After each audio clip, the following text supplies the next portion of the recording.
ဒါကတော့ဂျပန်နိုင်ငံမှာခဏခဏတွေ့ရလိမ့်ရှိတဲ့စနောက်တဲ့လမ်းဘေးကစားနေတစ်ခုပါတကယ်လို့ဒီလိုမျိုးနဲ့ကြုံလာခဲ့ရင်တော့တစ်ခုတော့တေချာပေါက်တတိထားရပါမယ်အဲ့ဒါကတော့လက်ကိုအထဲထဲကိုဒီတိုင်းရှော့မထည့်လိုက်ဖို့ပါပဲအထဲမှာရှိနေတဲ့အရာကတင့်ကိုတုံလုံးသာစေမှာဖြစ်လို့ပါပဲ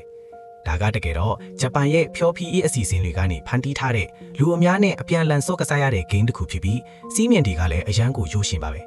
များသောအားဖြင့်တော့ဒီမင်းကလေးကသူ့ရဲ့ရင်ဖက်မှာစကူကထုဒေတာတစ်ခုကိုချိတ်ဆွဲထားတတ်ပါတယ်အဲ့ဒီဒေတာရဲ့အရှိဘက်မှာအပေါင်းနှစ်ပေါက်ပါရှိပြီးလမ်းသွားလမ်းလာတွေကိုသူတို့ရဲ့လက်နှစ်ဖက်လုံးကိုအထဲထဲထည့်ပြီးအထဲမှာဘာရှိလဲဆိုတာကိုစမ်းသပ်ကြည့်ပြီးခံမှန်းခိုင်းတာပါ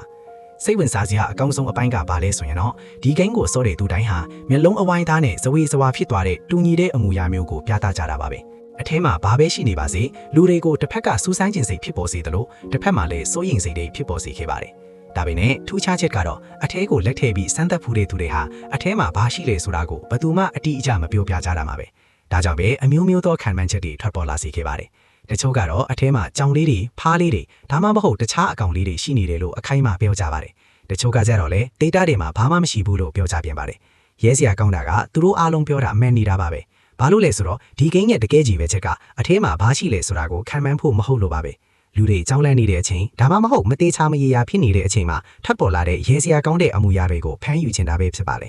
လူဝဲစံချိန်မှုနဲ့အထီးတွေကိုပေါင်းဆက်လိုက်ခြင်းအပြင်ဒီအစီအစဉ်ဟာဖြောဖြေးရဲ့အထက်အကောင်းဆုံးနည်းလမ်းတစ်ခုကိုဖန်တီးလိုက်တာပါပဲမတိရသေးတဲ့အရာတစ်ခုအပေါ်စူးစမ်းခြင်းစိတ်ကပဲဒီဂိမ်းကိုလူကြိုက်အများဆုံးဖြစ်စေခဲ့တဲ့အကြောင်းရင်းပဲဖြစ်ပါတယ်ကဲမေးစရာတစ်ခုရှိလာပါပြီတကယ်လို့တင်တာဂျပန်မှာဒီဂိမ်းရဲ့ကြုံခိုင်းမယ်ဆိုရင်အထဲကိုလက်ထည့်ဖို့တတ်သိရှိပါမလား